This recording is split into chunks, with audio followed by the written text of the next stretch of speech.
What would you do if a group of strangers stormed into your house, claiming to enforce rules you never signed up for? It all began on a quiet Saturday morning, one I thought would be spent tending to my koi pond and enjoying the serenity of my little corner on Briarwood Lane. My name is Ethan, and for the past 2 years, I've been living what I thought was my version of the American dream.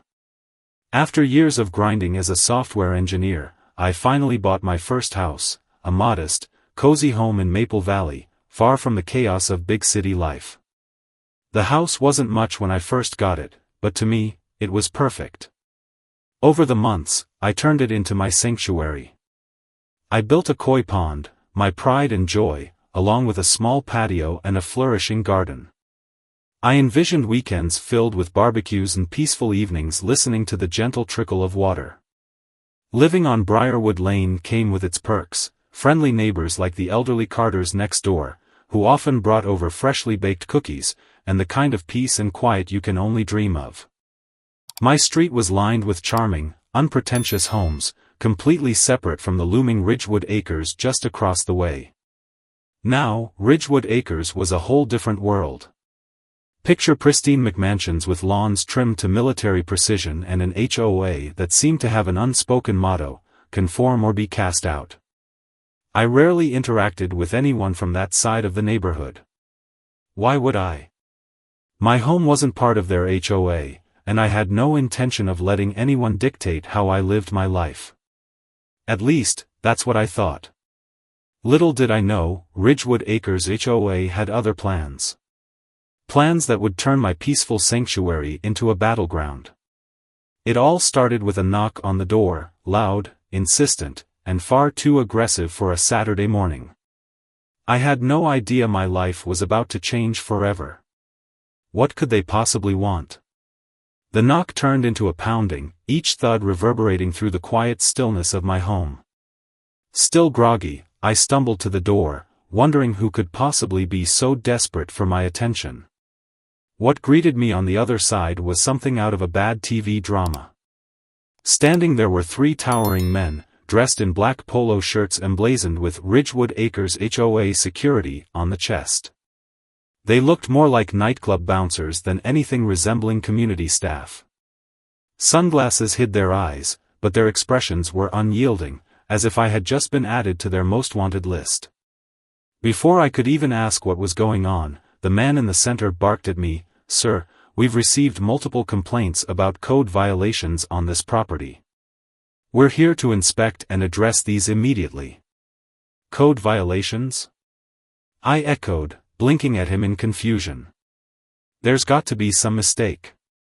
I don't even live in Ridgewood Acres, let alone fall under your HOA. His face didn't budge. This property is within Ridgewood Acres HOA jurisdiction. We have the authority to enter and ensure compliance with community standards. He motioned for me to step aside as if that was the end of the conversation. Fully awake now, anger began to bubble under the surface. I stood my ground, blocking the doorway. "Look, I don't know who sent you, but this is private property. I don't pay your HOA fees, I don't follow your rules, and you have absolutely no right to be here. Now, leave before I call the police." The 3 men exchanged glances. Then their leader, clearly not used to hearing the word no, took a step closer. His voice was sharper now. "Sir, this is your final warning. We have documentation showing this property under Ridgewood Acres HOA. If you continue to obstruct, we will have no choice but to use force." I could feel my heart pounding now, a mix of disbelief and fury. I wasn't about to let them intimidate me. Use force? I snapped. Are you insane? You're talking about breaking into someone's home based on paperwork you think is right? I'm telling you, this is a mistake. Leave, or I'll have the police here in minutes. I began to shut the door, but before I could, the man to my left shoved his boot into the frame, blocking it. "You've been warned," he growled. In one swift motion, all 3 of them pushed forward, forcing the door open and sending me stumbling backward. I hit the edge of the entryway table, pain shooting through my back as I scrambled to regain my footing. "What the hell are you doing?" I shouted, but it was too late. They had already stormed in, spreading out across my home like they owned the place. Drawers were yanked open, closet doors slammed shut, and my belongings were tossed aside as if they were searching for buried treasure. My peaceful Saturday morning had just turned into a nightmare. The sound of heavy boots echoed on my hardwood floors as the three men spread through my house like an invading army. I stood frozen for a moment, disbelief giving way to rage. This can't be real. This isn't happening. What the hell are you doing? I yelled, scrambling to my feet and rushing after the closest one.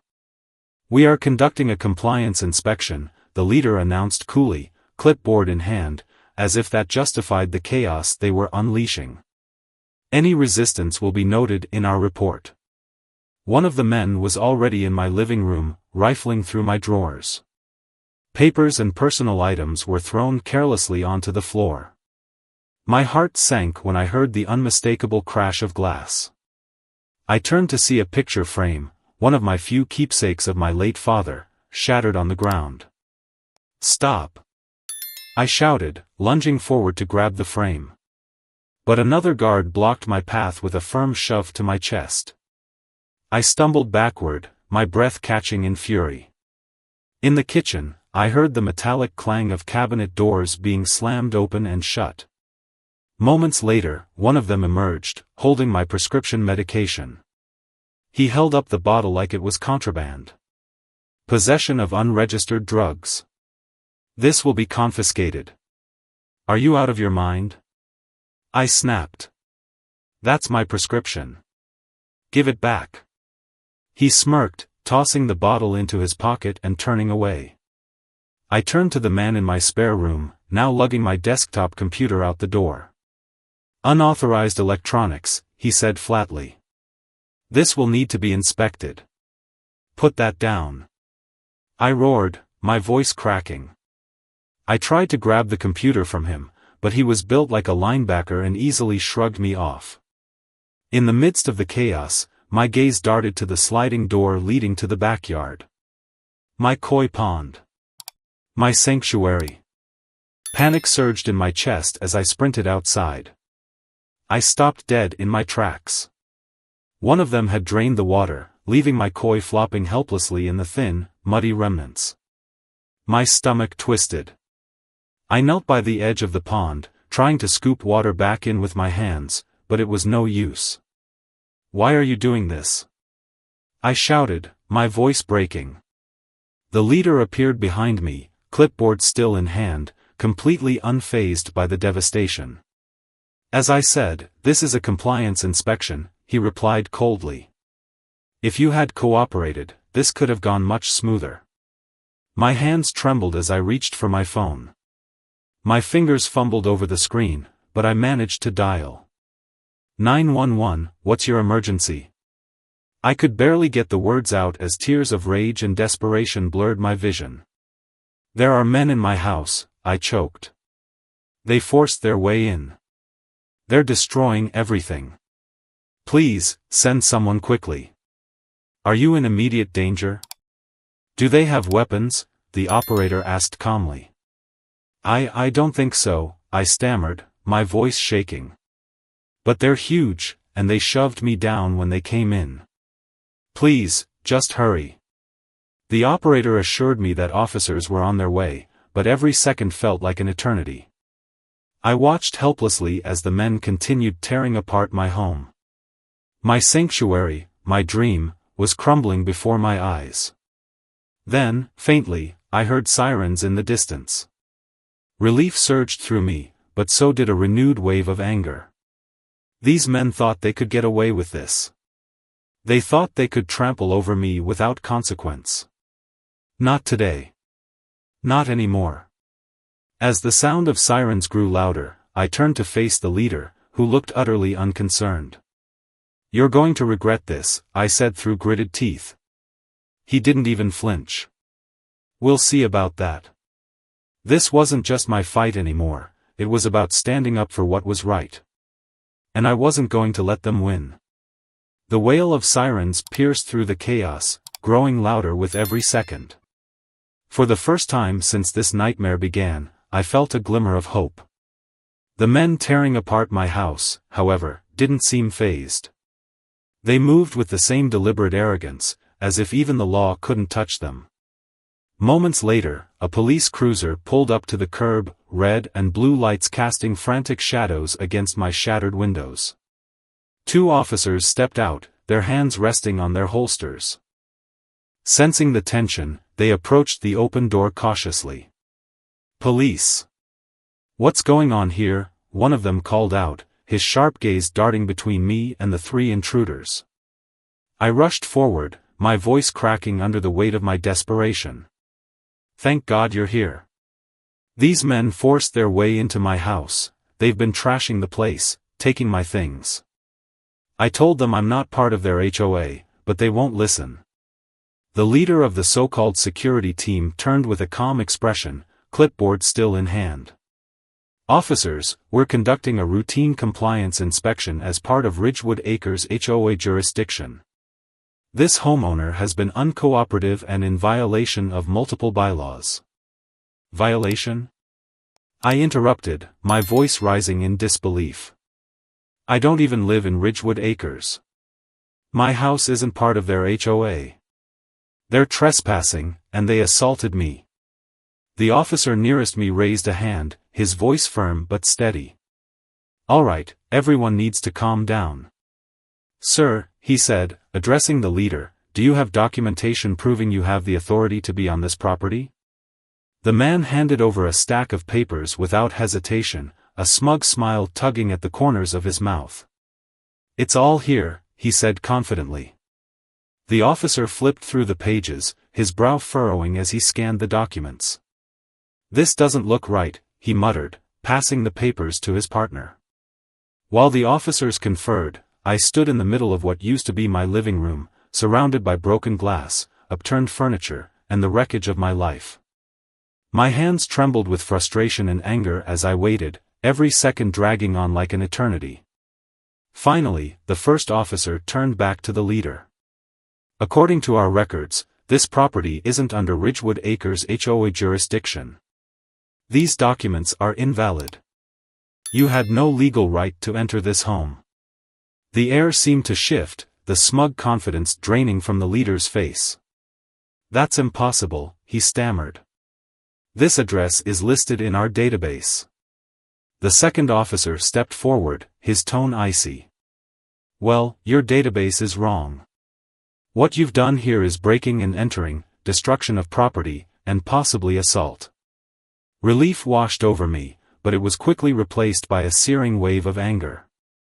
"So that's it?" I snapped. "They just waltz in here, destroy my house, and it's all because of some clerical error?" The officer nodded grimly. "You have every right to press charges. We'll take their statements, but they're in serious trouble." As the officers began questioning the men, I watched them exchange uneasy glances. Then, to my shock, one of the guards spoke up. "We were following orders," he muttered. "Karen gave us direct instructions to inspect this property. She said it was a high-priority case." My stomach dropped. Karen. The name I'd heard whispered in frustration by neighbors, the woman who ran Ridgewood Acres HOA like her personal fiefdom. My jaw clenched as the pieces started to fall into place. "Karen?" I said, my voice dripping with disbelief. This was all her idea? The leader glared at his subordinate but didn't deny it. "We're just doing our job," he said flatly. I turned to the officers, fury burning in my chest. This wasn't just a mistake. This was deliberate. And she's not going to get away with it. The officers cuffed the 3 men and began reading them their rights. As they were led out the door, the leader turned to me one last time, his voice low and threatening. "This isn't over. Karen doesn't lose." For a moment, I stood there in stunned silence, the weight of his words hanging in the air. My house was in ruins, my privacy shattered, and now it was clear this wasn't just about bylaws. This was personal. But as I looked around at the devastation, one thing became crystal clear: I wasn't backing down. If Karen thought she could bulldoze her way over me, she was in for a fight. The battle was just beginning. When the police finally cleared out and the 3 so-called security guards were hauled off in cuffs, I was left standing in the wreckage of what used to be my home. The silence that followed was deafening, broken only by the occasional creak of overturned furniture or the faint drip of water from my emptied koi pond. My first instinct was to survey the damage. Every step I took felt heavier as the reality of what had just happened sank in. Drawers were dumped out, my clothes scattered across the floor like trash. Books and papers lay torn and crumpled, some soaked in water from a toppled vase. My once cozy living room looked like it had been hit by a hurricane. The sight of my shattered photo frame stopped me in my tracks. I knelt down, gingerly picking up the glass shards, my fingers trembling. It was a picture of my father and me from years ago, a memory I held onto in my quiet moments. Now, even that felt violated. But nothing prepared me for the backyard. Stepping outside, my stomach churned. The koi pond I had poured countless hours into was drained to a muddy puddle. My beautiful fish, living, breathing creatures, lay flopping helplessly in the muck. I dropped to my knees, scrambling to save them, scooping mud and water into a makeshift basin. My hands were shaking, my chest tight with rage and heartbreak. How could anyone do this? The sound of a soft voice behind me made me turn. It was Mrs. Carter, my elderly neighbor. She had seen the commotion earlier but hadn't dared to intervene until now. With tears in her eyes, she clutched a plate of cookies in her hands, a futile gesture of comfort in the face of what I was dealing with. "This is horrible," she whispered, her voice cracking. "We've lived here for 40 years and never seen anything like this. I'm so sorry, Ethan. If I had known." I cut her off, shaking my head. "It's not your fault, Mrs. Carter. This isn't on you." Her husband, Mr. Carter, joined us, inspecting the damage with a grim expression. "Ridgewood Acres has always been trouble, but this is madness. You need to hold them accountable, son. Don't let them get away with this."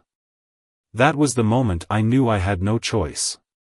I called Rebecca Ford, a lawyer I had been recommended by a friend. Within an hour, I was sitting in her office, recounting the nightmare in vivid detail. She listened intently, her expression growing darker with every word. "This is egregious," she said finally, leaning back in her chair. "The fact that your home isn't even part of their HOA makes this one of the worst overreach cases I've ever seen." She laid out our options.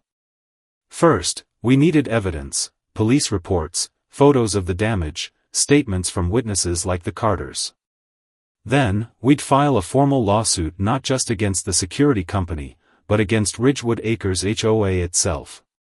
"They're going to fight this," Rebecca warned. "Karen won't back down easily. But we have a strong case, and I promise you, we will make them pay for what they've done." As I walked back into my wrecked home that night, the exhaustion hit me like a freight train.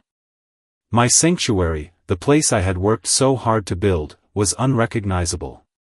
But deep down, a fire was burning. This wasn't just about my home anymore.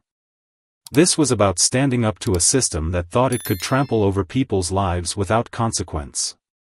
Karen and Ridgewood Acres had picked the wrong fight. And they were about to find out just how far I was willing to go. The day of the hearing felt like the culmination of every sleepless night, every moment of anger and helplessness that had consumed me since that awful morning. I sat in the packed community hall, the air thick with murmurs and anticipation. At the head of the room was Karen, the queen of Ridgewood Acres, flanked by her polished lawyer and a few board members who avoided eye contact with anyone. She looked calm, even smug, as if she were untouchable. I clenched my fists under the table, willing myself to stay composed. My lawyer, Rebecca Ford, sat beside me, her demeanor cool and calculating. She had spent weeks preparing for this, meticulously piecing together a case that would expose the truth behind Karen's reign of terror. When it was my turn to speak, I took a deep breath and stood. I told the room about the day my life was turned upside down, the way those guards had stormed into my home, ripped apart my belongings, and left me feeling violated in my own sanctuary. My voice cracked as I described finding my koi gasping for life in the drained pond. For years, I said, my voice trembling with emotion, this house was my dream, my escape. But thanks to Karen and her HOA, it became a nightmare. They took more than my possessions, they took my peace, my security, my trust. I glanced at Karen, hoping to see some flicker of remorse, but her expression remained cold and unyielding. That stung more than I cared to admit. Rebecca took over, methodically dismantling Ridgewood Acres' defense. She presented the police reports, witness statements from neighbors like the Carters, and the photographs of the wreckage, each image a silent testament to the destruction I'd endured. And then came the twist that even I hadn't seen coming. Rebecca unveiled internal emails from the HOA board, leaked by a disillusioned member. The messages showed Karen had ordered the inspection of my home not out of a desire to enforce rules, but as part of a personal vendetta. Apparently, she believed I had ties to the previous owner of my house, a man who had successfully sued Ridgewood Acres years prior. She saw Mr. Ethan as a threat, Rebecca concluded, her voice sharp and unforgiving. This wasn't about bylaws or community standards. This was about power. Karen abused her authority to exact revenge, and in doing so, she destroyed the life of an innocent homeowner. Gasps rippled through the room. Even the other board members looked taken aback, whispering furiously among themselves. Karen's lawyer tried to object, but the evidence was damning. Karen finally spoke, her voice defensive and laced with anger. I was acting in the best interest of the community. This property was non-compliant, and I. Non-compliant? I interrupted, unable to hold back any longer. You drained my pond. You destroyed my home. How is that for compliance? The room fell silent. For the first time, Karen looked shaken. The judge took over, her tone firm. Karen, your actions were not only outside the bounds of your authority, but they were malicious and calculated. Ridgewood Acres HOA will be held accountable for the damages caused under your leadership. The verdict was clear. Ridgewood Acres was ordered to pay $500,000 in damages, which included repairs to my home, replacement of everything destroyed, and compensation for the emotional toll. Karen was removed from her position immediately and barred from holding any HOA leadership roles in the future. As the hearing ended, Karen brushed past me without a word, her once unshakable composure crumbling. I thought I would feel victorious, triumphant even, but in that moment, I felt something else, relief. Rebecca placed a hand on my shoulder. You did it, Ethan. Justice is served. I nodded, the weight on my chest finally beginning to lift. But this wasn't just about me. It was about standing up to people like Karen, who thought they could wield power without consequence. Walking out of that room, I took a deep breath of crisp, fresh air. For the first time in weeks, it felt like I could breathe again. The fight was over, and I had won, not just for myself, but for everyone else Karen had ever tried to silence. The months that followed the hearing were a whirlwind of rebuilding, reflection, and rediscovery. My house, once a symbol of chaos and violation, slowly returned to its former glory. With the settlement money, I repaired the damage and even made a few upgrades, a bigger koi pond, a state-of-the-art security system, and a beautifully restored garden that became the envy of Briarwood Lane. But the most significant transformation wasn't in my house, it was in me. Through the process, I realized this fight was never just about my home. It was about standing up to a bully, about refusing to let someone like Karen dictate how I should live. My battle wasn't just mine, it resonated with my neighbors and beyond. The Carters, who had always been my support system, became even closer friends. Emily, their granddaughter, often helped me tend to the garden, and the shared moments of laughter felt like healing in its purest form. The community itself changed too. Neighbors from both sides of the divide, Briarwood Lane and Ridgewood Acres, began coming together, sharing their own HOA horror stories. The solidarity that emerged was something Karen could never have anticipated. As for Karen, I heard she moved out of Ridgewood Acres shortly after her removal. There was no grand apology, no attempt at redemption. But that didn't matter to me anymore. What mattered was the precedent we set: no one is above accountability. These days, I find peace sitting by my koi pond, watching the water ripple gently under the sunlight. My fish swim gracefully, a testament to resilience. My garden blooms brighter than ever, mirroring the sense of hope that's been restored in my life.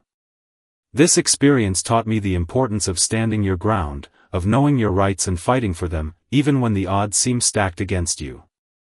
And I hope my story inspires others to do the same. Now, I want to hear from you. Have you ever felt powerless against an HOA's rules or a Karen's tyranny? How did you handle it? Did you fight back, or did you feel forced to give in? Share your experiences below. Let's see who had it worse.